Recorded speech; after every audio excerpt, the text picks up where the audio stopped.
Bom dia a todos mais uma vez. Eu sou Reinaldo Megna, presidente executivo da BRB e do Sindibor, diretor executivo da Aresp. Nós estamos na 7ª reunião de 2025 da Comissão de Estudos de Gestão de Pessoas, Trabalhista e Previdenciária da nossa entidade, que conta com algumas parcerias no âmbito da coordenação dessa comissão. Dr. Eduardo Silva, pelo Escritório de Advocacia Correia Porto, a Sheila Saad, pela empresa de consultoria Rica Associados, Dr. Paulo Cardoso, nosso advogado trabalhista, a Estefânia Giannoni, nossa nova coordenadora da empresa SLG Desenvolvimento de Pessoas. Contamos aqui hoje com a participação, representando toda a diretoria, do nosso presidente estatutário Marcelo Zaidan, CEO da empresa Mangotex, e teremos aqui a honra de prestigiar a apresentação da doutora Cíntia Ribeira, do Departamento Sindical da Fiesp, advogada pelo Departamento Sindical, que vai nos apresentar hoje aqui um tema muito polêmico, eu diria, talvez seja a palavra, né? Que são os incidentes de recurso repetitivo, os muitos incidentes que estão surgindo por aí, né? Teríamos hoje também a continuidade do tema da última reunião, que é a parceria, seria cases práticos de aplicação dos benefícios inerentes à premiação e promoção de pessoas da empresa Reunion, né, com a qual nós firmamos parceria recentemente. A empresa teve um contratempo, não poderá participar da reunião hoje, então nós teremos aqui um tempo bastante confortável para tratar desse tema, que é super longo, mas de altíssima relevância, pois impacta diretamente ali na parte litigiosa, né, nas decisões dos processos trabalhistas. Muito bem. Sem mais delongas, eu também quero agradecer o time aqui do Sindipor, a secretária executiva que coordena todo o trabalho aqui, a Elielma Lopes. Temos aqui no time de coordenação tecnologia a Bruna e a Aline, obrigado a vocês também, e a todos aqui da comissão que já estão na sala conosco, além dos que estão entrando. Stefania, por favor, passo a palavra para ti, a nossa coordenadora, e assim daremos sequência à agenda. Obrigada, Reinaldo. Pessoal, bom dia, sejam todos muito bem-vindos. Prazer em conhecê-los. Tem algumas pessoas que devem estar chegando hoje e ainda não me conhecem. Eu sou Estefânia, sou psicóloga, especialista em desenvolvimento de pessoas e sou proprietária da SLG Desenvolvimento de Pessoas. E estou aqui para contribuir com vocês com relação a como nós podemos cuidar das nossas pessoas e obter cada vez mais resultados. Podemos iniciar com a doutora Cíntia? Perfeito. Podemos sim. Então, passamos para a doutora Cíntia, que tem uma apresentação aí muito bem elaborada, doutora Cíntia, apesar Obrigada. pesada. É, bom dia, né, oficialmente a todos e todas. Como eles já adiantaram, a gente vai falar um pouco sobre os IRRs, esses precedentes qualificados aí do TST. É um tema longo, até porque a quantidade de precedentes são muitos, são mais de 185, a gente não vai falar de todos, calma, não saiam correndo. Mas durante a apresentação, tá, eu não consigo visualizar as telas, então se fiquem à vontade para abrir o microfone e a gente ir interagindo enquanto eu vou apresentando o material, tá bom? Quero agradecer também o Sindibor aqui pelo convite, tá? Espero sanar as dúvidas. A gente brinca falando que o pessoal do jurídico nunca traz muitas soluções, né? Só traz mais reflexões para vocês buscarem aí a melhor alternativa conforme a realidade de cada um. Mas vou tentar trazer todas as informações que vocês precisam para de repente poder fazer uma melhor escolha aí, né, no dia a dia das empresas. Deixa eu ver se eu consigo passar. Aqui. Bom, então, hoje o nosso tema vai ser falar desses precedentes qualificados do TST, tá? E o que que são isso? São decisões que têm força vinculante. Então, eles têm que ser observados por todos os juízes e tribunais trabalhistas, tá? A vigência desses temas, ele vai se dar sempre a partir da publicação dessa tese jurídica, até que haja uma eventual revisão ou superação desse entendimento. Em alguns casos, essas decisões, né, onde as teses são fixadas, há uma modulação de efeitos. O que que é isso? É uma técnica, né, do tribunal onde ele vai limitar os efeitos temporais de uma determinada decisão. Geralmente, o TST ele não está aplicando essa modulação de efeitos de forma expressa nas decisões, mas em alguns casos isso pode acontecer. O que a gente teve aqui mais recente foi no caso do tema da aplicação, né, da Lei 13.467 de 2017, que é a modernização trabalhista, onde lá nesse precedente ele fala do momento de aplicação da lei, né? Então, lá constou que a aplicação da reforma trabalhista ela seria imediata nos contratos de trabalho em curso. Então, ela passou a regular todos os direitos, né, decorrentes da lei que os fatos geradores tivessem se efetivado a partir da vigência da lei, tá? Todo esse regulamento sobre as questões de afetação de tese, julgamento e revisão de precedentes, eles são tratados no regimento interno do TST. E esses precedentes qualificados, eles podem ser formados por três tipos de incidente. O incidente de recurso repetitivo, aí aqui vai ser quando você tem uma repetição de recursos que tratam do mesmo tema. Nesse caso, vai suspender todos os processos, né, que falam daquele assunto para se formar essa tese vinculante. Tem o incidente de resolução de demandas repetitivas, e aí é uma repetição de ações, né, onde você tem o mesmo tema sendo abordado e decisões diferentes podem levar a uma insegurança jurídica. Então, por isso que quando tem uma repetição de ações sobre o mesmo tema, também vai ter esse incidente. Também vão suspender os casos que tratam desse assunto para formar o precedente. E, por último, o incidente de assunção de competência. Aqui já não se fala em repetição, mas a formação de um precedente por conta de uma questão jurídica que seja relevante e com grande repercussão social.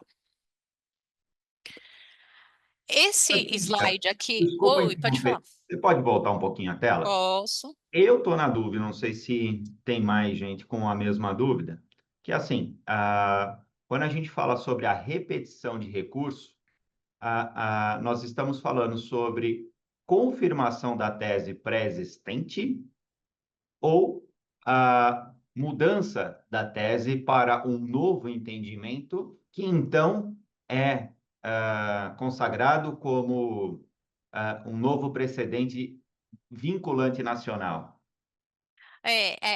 Eu, é na verdade, é esse slide. Tá Porque a bom, gente tem esses dois tipos de situação agora com os IRRs, e é isso que eu vou colocar aqui para você, que é o que você perguntou. tá Esses joia. precedentes qualificados, eles são formados por dois tipos de teses. Então, umas que é a mera reafirmação de jurisprudência, e outro que são temas afetados, e aí são temas novos.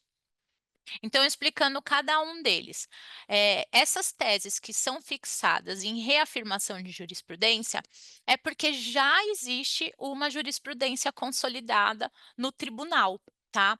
E aí, nesse caso, esse título ele é célere, ele é pautado, ele é julgado, não abre prazo para manifestação de interessados nesse precedente. Aqui os ministros eles entendem que essa tese ela já foi, né, qualificada pela uniformização. Então, não tem sentido não ter a observância, então eles só estão reafirmando aquele entendimento do tribunal, tá. A segunda hipótese é esses temas afetados, e aí sim, tem uma proposta de afetação que é acolhida, abre-se prazo para que os interessados possam solicitar o ingresso no processo como amicus curiae. O amicus curiae, que a gente vai falar bastante aqui hoje, né, ele vai fornecer informações, trazer argumentos técnicos, né, algumas perspectivas adicionais para auxiliar o tribunal na decisão, daquele tema. Nessa questão dos temas afetados, então, são temas novos, onde vai ter uma redação dessa tese que vai ser aperfeiçoada, e aí ela vai ser submetida à aprovação dos ministros, tá? No caso dos temas afetados, é que a Fiesp e a CNI estão fazendo essa análise para verificar se há ou não o ingresso como amigos. Esses julgamentos do TST, desses precedentes qualificados que começaram agora em fevereiro de 2025, junto com o primeiro sessão de julgamento, teve a publicação dessa resolução 224 de 2024, que fala de novas regras para o recurso cabível contra decisões dos tribunais regionais do trabalho. Então, o que que acontece com essa alteração? Ela passa a prever que nos casos em que for denegado seguimento ao recurso de revista, mas que a argumentação, a fundamentação da decisão for com base numa decisão vinculante, o recurso cabível vai ser o agravo interno, tá? Antes era o agravo de instrumento em recurso de revista, ou seja, era analisado, né, a decisão do regional era analisada pelo TST. Agora não, é o agravo interno. Então, na verdade, continua dentro do regional, só que aquela decisão monocrática, que é a que foi proferida por um magistrado, ela vai ser submetida ao órgão colegiado, tá? Aqui são todas as sessões que tiveram no TST nesse ano de 2025, dessa nova temática, né, dessa nova dinâmica, na verdade, que está sendo adotada pelo TST. Então, a gente tem aqui desde fevereiro até a última, que foi agora em setembro, e a quantidade de teses, ou de reafirmação, ou de novos temas que aconteceram em cada uma delas, para vocês verem que tem sido quase que mensal e a quantidade de temas são grandes, tá? Lembrando que são daquelas duas hipóteses, ou de mera reafirmação ou temas afetados. Qual que é o impacto disso, né, dessa demanda diferente, né, essa quantidade de precedentes que tem sido? A motivação é que traga uma segurança jurídica, porque você vai ter uma maior previsibilidade, né, das decisões. Mas, ao mesmo tempo, isso acaba trazendo também um risco de engessamento, né? Fica mais difícil, limita algumas atuações por conta dessas decisões vinculantes. Tem também uma necessidade de monitoramento constante, porque além de virem novos temas, tem que observar se esses temas estão sendo alterados, né, ou superados. E também tem provocado uma atuação, mais ativa das entidades patronais, justamente para verificar essa questão de acompanhamento nas ações por meio da figura do amicus curiae. Esse gráfico aqui a gente colocou, desde do ano de 2015, para vocês verem a quantidade de precedentes qualificados que eram feitos no tribunal por ano. Então, a grande mudança se deu agora em 2025, porque antes eram pouquíssimos, mas por conta dessa alteração do regimento interno do TST, isso agora está acontecendo em maior quantidade, tá? Além desses IRRs, a gente tem 2 IRDRs, e aí de matéria coletiva, né, que um fala sobre a oposição da contribuição assistencial para o não associado e o outro do comum acordo para ajuizamento de dissídio coletivo. Esses dois IRDRs, a CNI e a Fiesp, fizeram a solicitação, né, para o ingresso como amigos.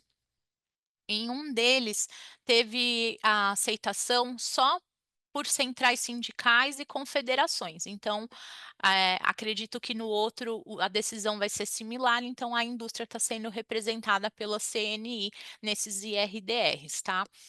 Fora isso, a CNI solicitou esse ingresso como amicus curiae já em 30 IRRs. Aqui eu trouxe para vocês quais são os IRRs que estão em trâmite e que a CNI solicitou o ingresso como amicus curiae. Eu vou fazer destaque para alguns que são esses de vermelho, mas são todos aqueles em que está tendo uma atuação da indústria, né? Ou pelo menos teve o pedido, porque muitos ainda não foram decididos se vai permanecer a CNI ou não, a confederação. Então, os dois primeiros aqui, o primeiro, o tema 29, é o de terceirização, tá? Ele vai falar sobre se é possível o reconhecimento de vínculo do empregado terceirizado em razão da identificação de fraude no negócio jurídico. E o 30 é o de pejotização. Então, a contratação de pessoa jurídica em função habitualmente exercida por empregados da empresa, se é possível, e também a conversão, né, daquele empregado que é CLT e depois ele passa a ser contratado como pessoa jurídica. Essa questão da pejotização, ela é tratada no tema 1389 do STF, onde já teve o reconhecimento, né, da repercussão geral e já foi determinada a suspensão de todos os processos que falam desse tema. Nesses dois IRRs, teve uma manifestação, né, conjunta entre a Fiesp e CNI. E aqui o que é defendido, né, pela gente? Que seria necessário uma comprovação de fraude perante a justiça comum, tá? Não pode haver essa presunção com uma mera análise dos elementos do vínculo de emprego, como a Justiça do Trabalho tem defendido. A grande questão, né, dessa mudança desse tipo de contratos serem analisados na justiça comum é que só após a comprovação da fraude lá na esfera civil se poderia falar em pedido de reconhecimento de vínculo das verbas trabalhistas na Justiça do Trabalho. Só que como o processo ele às vezes demora um tempo, né, a tramitação, em muitos casos, você teria aí já a superação da prescrição trabalhista. O próximo fala dessa redução do quanto indenizatório, quando se você tem uma pensão vitalícia fixada de forma única, né? Porque vai ter uma vantagem pela antecipação do pagamento. O tema 43, ele fala do grau de insalubridade estipulado em norma coletiva.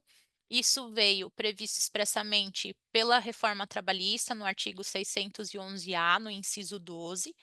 E aqui a CNI defende que é válida a norma coletiva que estipula o grau de insalubridade justamente para privilegiar a negociação coletiva, a autonomia das partes e também a adequação setorial. O tema 45, ele vem falar do adicional de periculosidade aos motoristas diante da existência de tanque suplementar nos veículos para uso próprio, nas situações fáticas anteriores à portaria 1357 de 2019.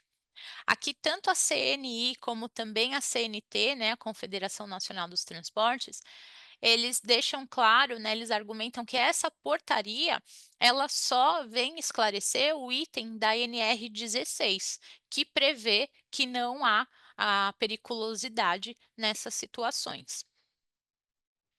O tema 92 fala do adicional noturno quando tem uma jornada mista.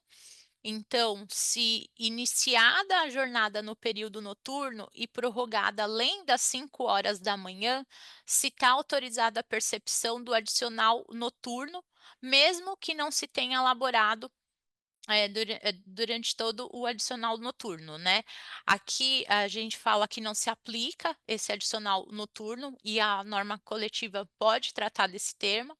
E a súmula 60, no inciso 2, ela já trazia a previsão diferente, né, dessa questão que está sendo analisada, porque ela falava que o adicional noturno, devido às horas prorrogadas, ele se dava quando a jornada era cumprida integralmente nesse período noturno, e acontecia a prorrogação, e aí só nessas situações. Aqui são outros casos que esse material vai ser disponibilizado para vocês lerem com calma, tá. E o último é o tema 213, que fala do turno ininterrupto, eh, de revezamento. O que que é isso? O turno ininterrupto é para aquelas empresas que têm um trabalho contínuo, né, que não pode, ter interrupção, e aí os trabalhadores eles são organizados, né, por turnos de trabalho. No caso desses turnos, a jornada é de 6 horas diária e 36 semanais. Mas, por convenção coletiva, pode ter ampliação dessa jornada para 8 horas diárias e 40 semanais. A questão aqui debatida no tema 213 é se essa jornada de 6 horas, né, para o trabalho realizado em turnos ininterruptos de revezamento, se a prestação habitual de horas extras iria invalidar ou afastar a incidência dessa norma coletiva que prevê os turnos ininterruptos com jornada de 8 horas diária.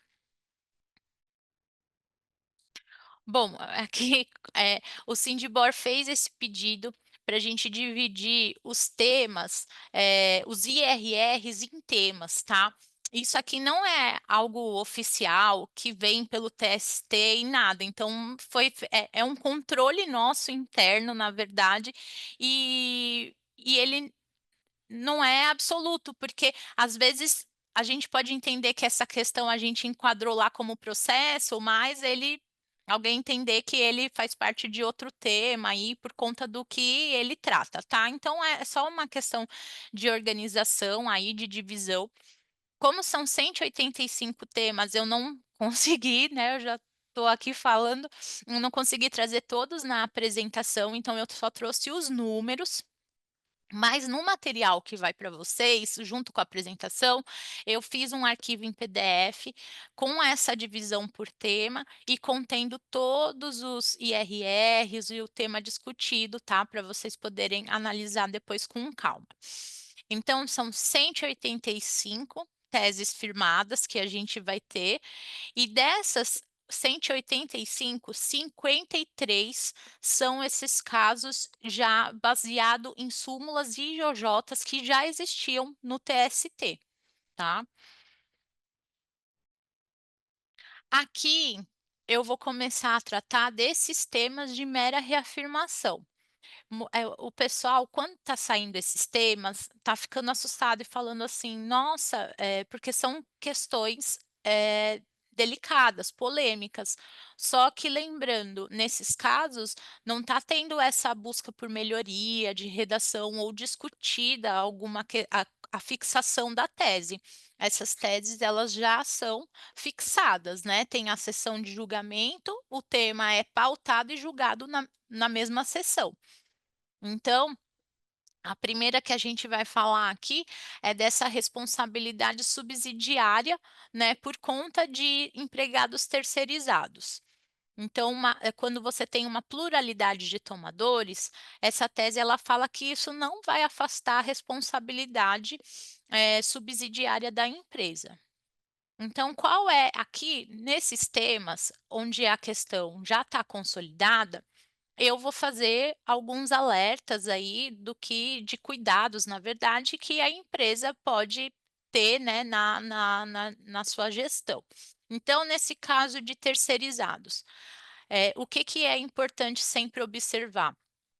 fazer um controle pelo menos, né, lógico, um controle, cuidadoso para que não se configure nenhum tipo de subordinação, né, da empresa, mas ela tem que ter um conhecimento de quem são os prestadores, o período, né, que eles prestam serviço dentro dessa empresa, os pagamentos que são feitos pelo empregador, em favor desse trabalhador. Tudo isso para que numa reclamação trabalhista, você possa pelo menos fazer a limitação, né, do período de responsabilidade da empresa. O outro tema é o do limbo previdenciário, e aqui a tese fala que impedir o retorno do empregado ao trabalho após a alta previdenciária. Então, aqui a empresa tem que verificar que nunca seja configurada essa hipótese dela ter impedido o retorno do empregado, tá? Então, solicitar informações, acompanhar o benefício, ele teve alta do benefício, solicitar informações para o empregado. Muitas vezes eles respondem que está entrando com recurso e não vai trabalhar, então você tem ali um cuidado de que não teve um impedimento para esse retorno também, ver se é uma questão que pode haver uma readequação de função, tá? Eh, o outro tema fala da estabilidade provisória de emprego, nos casos de afastamento, né, por período superior a 15 dias ou a percepção de auxílio, doença, ele não é necessário que o trabalhador tenha, usufruído de um benefício previdenciário para ter a estabilidade de 1 ano prevista na lei, tá? Então, aqui a empresa é importante que ela faça um controle de atestados, porque não é só o benefício, né, às vezes podem ter CID diferentes, períodos, né, que não vão caracterizar esses 15 dias para o benefício, mas ela tem que estar alerta a esses atestados para poder lá demonstrar justamente que não há esse nexo causal ou concausal entre a doença e as atividades, laborais do empregado. O outro tema fala da estabilidade gestante. Esse é uma situação aí recorrente um pouco nas empresas, né, que aqui fala que a recusa da gestante em retornar ao trabalho não vai configurar, renúncia àquela garantia de emprego, porque se entende que o direito é do nascituro. E aqui um caso, é interessante que nesse processo eu estava comentando com a doutora Nathalie, que é ela que acompanha mais os IRRs, ele veio de um caso onde ela não voltou ao trabalho porque ela tinha um outro emprego.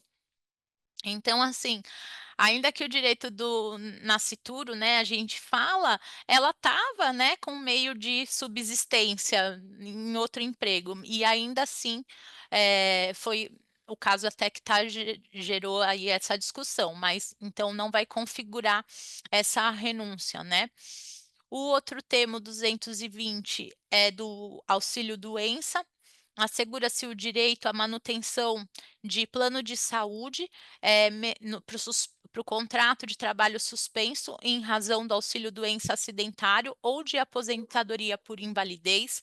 Então, isso já era uma súmula, que é a 440 do TST, mas a grande problemática dessa tese está nessa segunda parte também, né? Nas mesmas condições em que usufruía a vantagem no período anterior à suspensão contratual, porque muitas vezes pode haver uma nova contratação da empresa com outro plano de saúde e tem que ter essa observância aí de ter desse plano de saúde ser nos mesmos moldes do que quando o contrato de trabalho estava vigente. Ó, eu tentei resumir, mesmo assim eu sei que falei bastante, são vários casos. Eu acho que o que é importante resumir e lembrar para vocês é que esses IRRs não são lei, né? A gente está falando de interpretação da lei. então pode ser modificado e tudo mais. Mas por conta dessa nova dinâmica, né, do tribunal, é interessante que as empresas tenham uma assessoria jurídica, alguém que faça esse acompanhamento, junto com uma análise de RH, porque algumas questões elas vão demandar uma revisão de práticas da empresa, tá? Outras não, mas quando tiver a ação, trabalhista, e aí que eu estava até comentando antes de abrir aqui para vocês, fica um pouco limitada a atuação da empresa, porque ela vai ter que demonstrar primeiro que aquele caso é diferente da situação da tese, para que sejam analisadas, né, as provas e tudo, o caso concreto em si. Então, eu acho que eu trouxe aí o do limbo, a da gestante, que é o que a gente ouviu aqui mais ser debatido. Eu não tenho todas as teses de cabeça. Aqui o que a gente está fazendo, eu estava explicando que como a quantidade é muito grande, foi feita uma parceria entre a CNI e a Fiesp. E como que a gente está atuando, né? A Fiesp faz o acompanhamento da publicação dos editais, que abrem o prazo para esse ingresso como amicus curiae, a gente sinaliza quais são importantes que a gente entende que tem que ter a participação da CNI, comunica o nosso departamento jurídico que entra em contato com a CNI para fazer isso, tá? Nesses casos de mera reafirmação, a gente faz o mapeamento, mas por isso que só teve o ingresso ainda de 30, né, desses 185, porque nem todos já abriu o prazo, né, para o ingresso. Então, assim, é um trabalho que a gente começou no início do ano, já com muito trabalho disso, e que a gente achou que ia ser por um período e ia, né, assentar, mas ele está contínuo. Então, esse é o cenário que nós temos e eu tentei trazer alguns temas para vocês. Eu sei que tem alguns de saúde e segurança do trabalho também que são bem discutidos, mas aí eles já são um pouco mais técnicos, né, teriam se tiver necessidade ou interesse aí no aprofundamento, depois a gente pode ver com o Sindibor até de trazer o Kiumo ou a Dina aqui para discutir. E se vocês tiverem, né, tá aí o material, algum questionamento, alguma sugestão, podem encaminhar para o Sindibor, que ele vai enviar aqui para a gente da Fiesp para tentar atuar da melhor maneira aí para a indústria.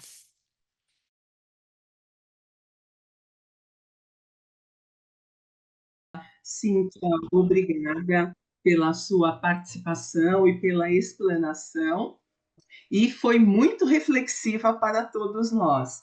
E como nós já tínhamos a sua pauta, o meu objetivo é fazer agora algumas considerações, buscando fazer um link com essas questões trabalhistas e o nosso papel de RH na parte de gestão de pessoas. E eu vejo que tem dois pontos de tudo que a Cíntia falou que é muito importante para nós neste momento. O primeiro, que é a questão da prevenção, né? De nós efetivamente trabalharmos cada vez mais com como nós podemos prevenir para que não tenhamos ações. Eu acho que é este o nosso foco. E pensando nisso, eu também coloquei como ponto importante o quanto nós temos que ter todo esse conhecimento trabalhista, porque tudo que está sendo falado não tem que apenas ser dito para nós, mas para toda a equipe de gestão de pessoas, porque envolve todas as áreas de recursos humanos. É um trabalho de muito compartilhamento. Pelo menos eu vejo desta forma. Então, o conhecimento ele é fundamental e eu até anotei aqui outro ponto, a profissionalização. Quanto mais nós nos profissionalizarmos, menos trabalhos nós teremos nesse sentido. E caminhando por essa questão de prevenção, eu vou compartilhar com vocês algumas considerações a partir da fala da doutora Cíntia. Então, qualquer dúvida, eu estou aqui à disposição, o que eu puder esclarecer, nós estamos juntos em todas essas questões. Todas as decisões que são tomadas, que são as nossas obrigações legais, elas vão gerar um impacto para a nossa organização. Só que, ao mesmo tempo em que isso gera um impacto, que muitas vezes pode ser um custo, que nós já sabemos que acontece, é também uma oportunidade de crescimento e de evolução da organização. Nós estamos, de alguma maneira, evoluindo em alguns aspectos, cuidando do colaborador. Então, o que agrega estrategicamente para nossas organizações quando nós cumprimos com as obrigações legais? Primeiro, fortalece a cultura da empresa. E isto significa que nós ganhamos uma melhor imagem, uma melhor reputação. Mostra que a nossa empresa está cuidando dos nossos colaboradores. E quando uma empresa cuida dos seus colaboradores, com certeza ela tem melhores resultados. Então, não é só pensar na questão, é mais custo, é mais trabalho, cada hora surge uma coisa nova. Nós temos que também olhar para o lado que é o quanto nós estamos também agregando valor para as pessoas que trabalham dentro daquele lugar, naquela empresa.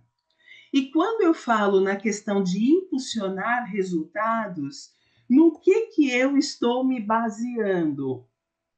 Que um ambiente de trabalho seguro, que um ambiente em conformidade com as leis, sem dúvida nenhuma, as pessoas se sentem bem. Há uma melhora na autoestima daqueles colaboradores. E quando um colaborador se sente protegido e percebe que a empresa se preocupa com o bem-estar dele, ele se torna mais engajado e mais produtivo. Eu entendo que é inteligente hoje de uma organização investir nas suas pessoas para que ela tenha melhores resultados. Quando nós falamos em felicidade corporativa, não é que a empresa tem que ser boazinha, que ela tem que proporcionar 1000 coisas às pessoas. A empresa precisa proporcionar um ambiente seguro, em todos os sentidos, para que as pessoas queiram ficar lá e façam o seu melhor trabalho. Então, a minha linha de entendimento de tudo que foi colocado vai muito nesse sentido, do cuidado com o colaborador. E para então que nós possamos fazer o nosso trabalho enquanto área de gestão de pessoas, qual é o nosso papel em tudo isso que está sendo colocado? Apoiar e dar condições para que essas obrigações legais, para que elas sejam efetivamente cumpridas. Porque não adianta nada nós termos ali no papel, está tudo direitinho, as pessoas assinaram, só que elas não fazem o que precisa ser feito. Só que elas não usam o equipamento o equipamento de segurança da forma mais adequada. Elas não entendem o porquê elas precisam agir daquela forma. Qual seria o nosso papel para conseguir apoiar a empresa? Primeiro ponto, nós estarmos muito próximos à questão jurídica e à questão de segurança. Fazer um trabalho muito compartilhado, de muita cooperação, para que realmente a empresa não tenha problemas futuros. Se nós vamos contratar uma pessoa que será agora um PJ, quem está contratando, que é já no processo seletivo, de ter uma série de entendimentos para que nós possamos estar ali garantidos daquilo que nós estamos fazendo. Então, toda essa questão envolve um trabalho conjunto de várias áreas para que no final nós não tenhamos aí nenhum passivo com relação ao nosso colaborador. O que, de uma maneira prática, nós podemos fazer para melhorar estas questões? Primeiro, sempre que houver alguma mudança com relação a obrigações legais, e mesmo não tendo mudanças, as pessoas precisam ser comunicadas. Nós temos que ser transparentes. Se as pessoas não entenderem que houve uma mudança no cálculo do adicional noturno, elas vão dizer e vão achar que a empresa está prejudicando. Se nós fizermos mudanças, mas a legislação está dizendo isso, só que as pessoas muitas vezes não entendem. Então, nós temos que esclarecer, que explicar, que mostrar para as pessoas qual é o benefício disto, para que elas estejam conosco e para que elas não entrem em conflito. Nós todos sabemos que existe uma rádio chamada Rádio Peão dentro das organizações, que as coisas mudam, acontece algo e eles conseguem transformar aquilo para, muitas vezes, enxergando um aspecto negativo. E quando nós, da área de gestão de pessoas, entramos com o que é realmente explicando, fazendo as pessoas entenderem, nós minimizamos os problemas. Segundo ponto, treinamento e capacitação. Nós temos que usar agora um novo equipamento de segurança. Não adianta só fornecer esse equipamento de segurança ao colaborador. Nós precisamos conscientizá-lo, nós precisamos conscientizar as lideranças, nós precisamos entender se as pessoas estão usando de forma correta, nós temos que ensiná-los e nós temos que também dizer a eles que eles têm que ter uma manutenção, que eles têm que cuidar daquele equipamento. Tudo isso vai nos ajudar a não gerar passivos. Um ponto muito importante, às vezes a pessoa tem o equipamento de segurança, só que ela usa de forma inadequada. Isso vai gerar um problema para essa pessoa. Agora, se nós agirmos de uma maneira preventiva, com certeza nós podemos tentar minimizar essas questões.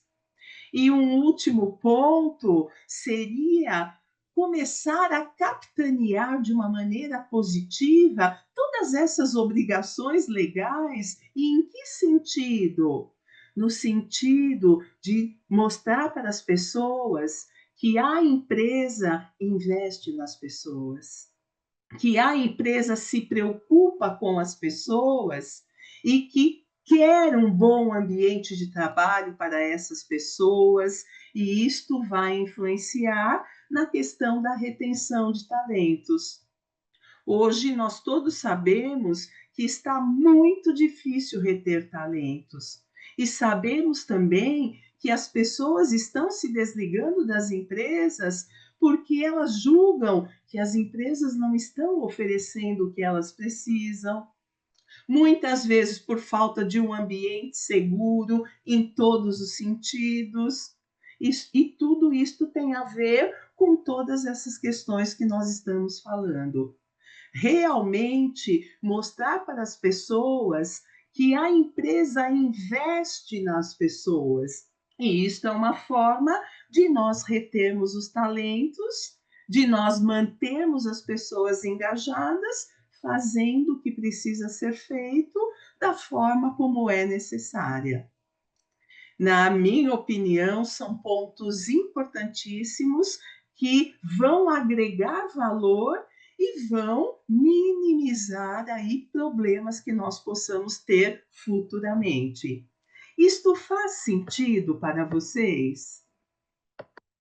A nossa linha, portanto, de atuação será sempre buscar trazer a vocês o conhecimento e cada vez mais ajudando na questão prática. O que que nós podemos fazer no nosso dia a dia para tentar realmente buscar cada vez mais produtividade e bem-estar das pessoas. Eu estou aqui à disposição, se alguém quiser fazer alguma pergunta, se pensar diferente, é um momento também de troca de cada um de nós aí.